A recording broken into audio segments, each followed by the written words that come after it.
Шайымызды ішіп болып, апаның әңгімесін тыңдап отырмыз. Сіздер де кішкентай болса да тыңдаңыздар. Мама, Фатиха туралы айтасыз ба? Мынау Фатиха сүресі бұл сүрелердің Құранның анасы деп атаған сүре ғой. Бұл бірінші сүре болып тұр Құранда. Бұл Фатиха барлық намаздың бастауы.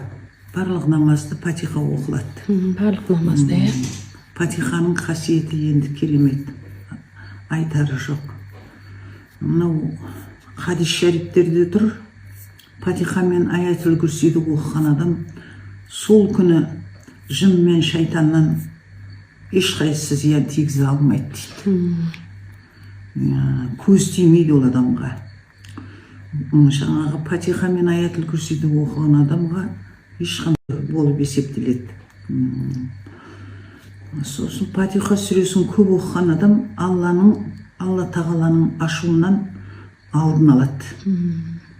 Өйткені Алла осы сүрені өте мынау дұғаларды айтқан кезде, дұға айтылатын жерде алдымен Фатиханы айт деп қойыпты. Фатиханы оқып барып, сонан кейін түрлі дұғаларыңды айта беруіңе болады деген сөз. Бұл өте Фатиха сүресі уға қарсы шипа деп қойыпты кітаптарда. Уды қайтарады десеңші. Уды қайтаратын деп қойыпты.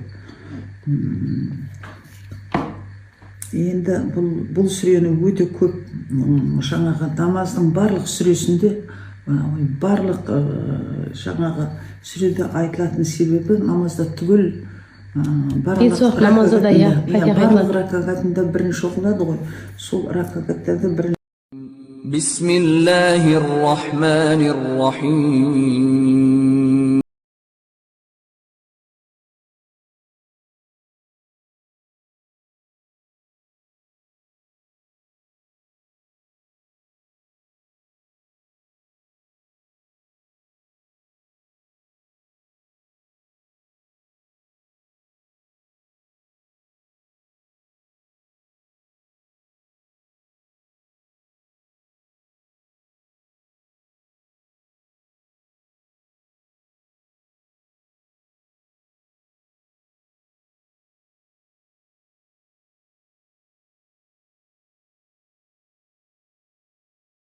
Тіл көзден сақтану үшін үнемі аятул курсиді және де Ақлас, Фалақ, Нас сүрелерін оқып, өзіңізге дем салып жүріңіз.